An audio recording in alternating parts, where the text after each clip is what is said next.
Let's be real here. Grunkle Stan is a con man, a liar, and has been banned from multiple states. The guy runs a tourist trap filled with fake attractions like the Sasquatch. Ladies and gentlemen, behold, the Sasquatch!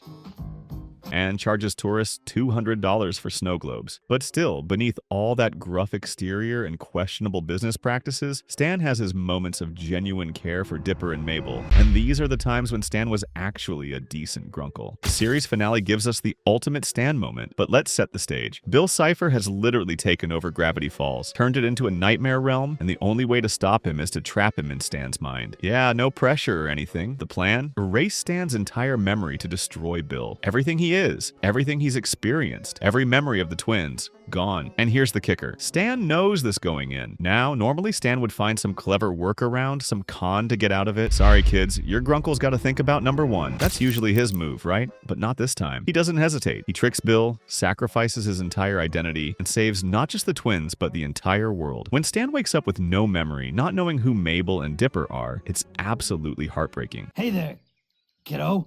What's your name? Grunkle Stan? Who you talking to?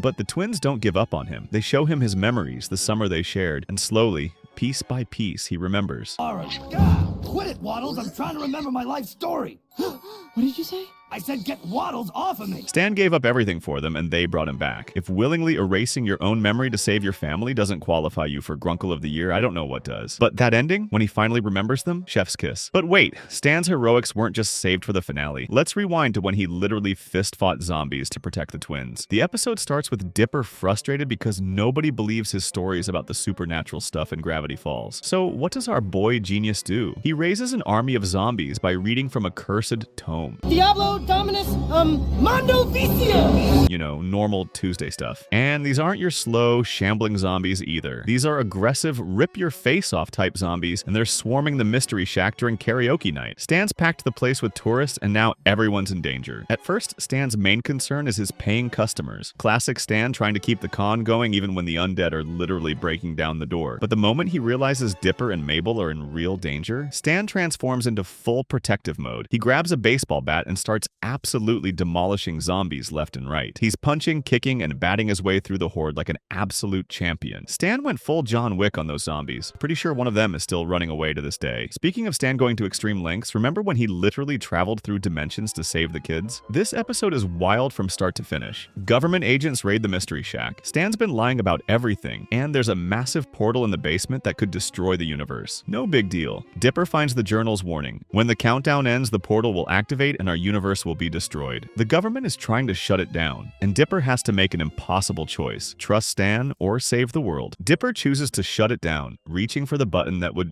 stop everything Stan's been working toward for 30 years. For once, we actually see Stan be vulnerable. He's desperate, almost broken. He could grab Dipper, physically stop him. The old Stan would have done whatever it took to protect his secrets. But instead, Stan does something that shows just how much he's grown to care about the twins. He stops. He looks at Dipper and Mabel, and instead of forcing them or threatening them, he asks them to trust him. This is a man who's been lying and scheming his entire life, and in this moment, he's completely honest. He's not commanding them. He's not conning them. He's simply asking for their faith. Mabel makes the call, choosing to trust Stan. And you know what? Stan doesn't betray that trust. Yes, the portal activates, and yes, it brings back his brother Ford, which that's a whole other can of worms. But Stan was genuinely trying to save his family. Everything he did, all the lies, all the dangerous science, it was to bring back his brother. This episode showed us that Stan isn't just some selfish con man. He's a guy who spent 30 years, lost his money, his dignity, and his identity, all to save his brother. That's some serious family dedication right there. But Stan's protective instincts weren't just for life or death scenarios. Sometimes they showed up in quieter, more personal ways. Bill Cipher invades Stan's mind to steal the code to the safe containing the deed to the Mystery Shack. Stan's literally been challenged by Gideon, worst kid ever by the way, and he's on the verge of losing everything again. While Bill is rummaging through Stan's mindscape, Dipper, Mabel, and Suze enter Stan's mind to fight back. But here's where it gets interesting. Inside Stan's head, we see his deepest memories and his biggest fears. And what do they find? Stan's most painful memory is connected to his brother. Throughout the episode, Stan has been playing it cool on the outside. He's pretending like losing the shack wouldn't destroy him emotionally. But inside his mind, the truth comes out. Bill taunts Stan with his greatest fear: being alone,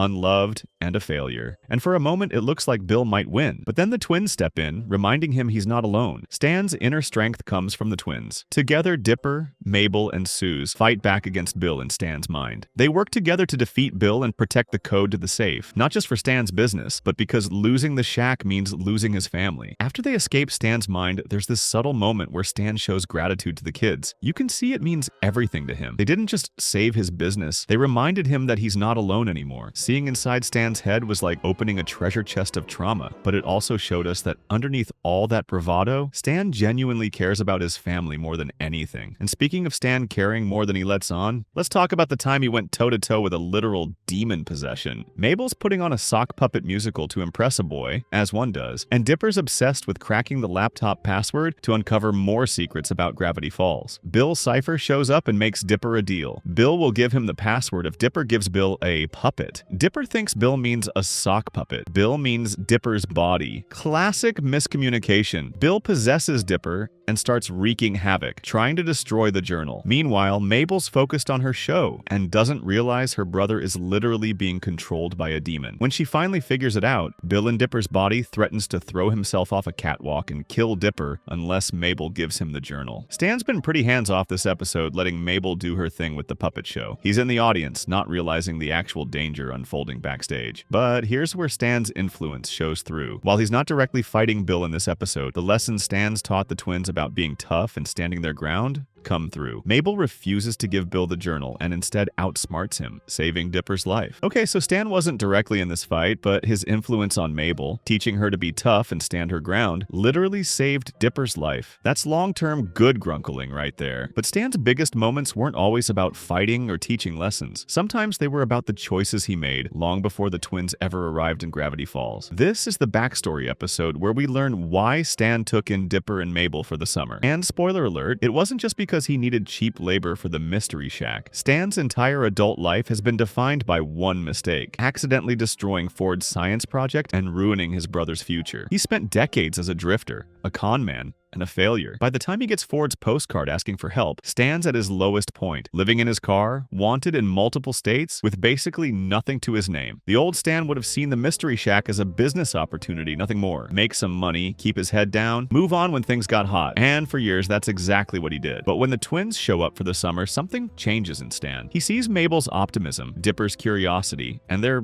unbreakable sibling bond. It reminds him of what he lost with Ford. Instead of keeping them at arm's length, he lets them into his life. Throughout the series, we see Stan actively choose to keep the twins around, even when it would have been easier to send them home. He doesn't just tolerate them, he genuinely wants them there. The Mystery Shack isn't just his business anymore, it's their home. The reveal that Stan gave up his identity to become Stanford Pines, using his brother's name, shows the depth of his sacrifice. He spent 30 years operating an illegal portal, dodging government agents, and losing his entire identity, all to save Ford. And then he spent a summer learning how to be a family again with Dipper and Mabel. Stan literally gave up who he was to save his brother, then opened his heart to two kids who reminded him what family meant. That's some serious character development. And finally, let's talk about the moment that might not seem heroic, but actually shows Stan at his best. Stan bets Mabel that she can't make more money at the Mystery Shack in 3 days than he can. If she loses, she has to wear a loser shirt all summer. If she wins, she gets to run the shack for the rest of the summer, and Stan has to sing an apology song with lyrics written by Mabel. Mabel takes over and at first tries to be a super nice and friendly boss. Meanwhile, Stan goes to the TV game show Cash Wheel, a parody of Wheel of Fortune, to make money. At the Mystery Shack, things start going wrong for Mabel. Wendy takes advantage of her kindness and takes the day off. Suze creates a horrible mascot that scares people, and Dipper captures a gremloblin that causes chaos. Mabel gets so stressed that she ends up becoming exactly like Stan, tough, bossy, and angry. Meanwhile, Stan is dominating on Cash Wheel, being a complete arrogant jerk and winning lots of money. He gets up to $30,000. At the end of 3 days, Mabel only manages to make $1 profit after repairs. Stan comes home super confident, but reveals that he lost all the money he won on Cash Wheel. Why? In the final double or nothing round,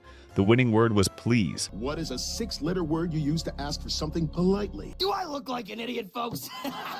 The word is gimme. Too easy. Exactly the word Mabel had been trying to teach him to say at the beginning of the episode. Grunkle Stan, whatever happened to please and thank you, Stan couldn't guess it because he never uses that word. Technically, Mabel wins the bet. She made $1. He lost everything. But instead of forcing Stan to sing the embarrassing song, Mabel admits she learned her lesson and insists that Stan continue running the shack. This episode shows that being a good guardian isn't always about protecting or fighting. Sometimes it's about recognizing when the kids are right, graciously accepting when they teach you something, and admitting your own flaws. Stan lost the bet but gained respect for Mabel. Stan losing on Cash Wheel because he doesn't know how to say please? That's pure poetry. So there you have it. 7 times. Grunkle Stan proved he wasn't just a con man with a fez. From fighting zombies to literally erasing his own memory, Stan showed time and time again that family came first. Sure, he's grumpy, dishonest, and probably still wanted in several states, but when it counted, Stan was there. Comment below if we missed any great Stan moments, and don't forget to check out our other Gravity Falls videos where we break down the weirdest mysteries in the show.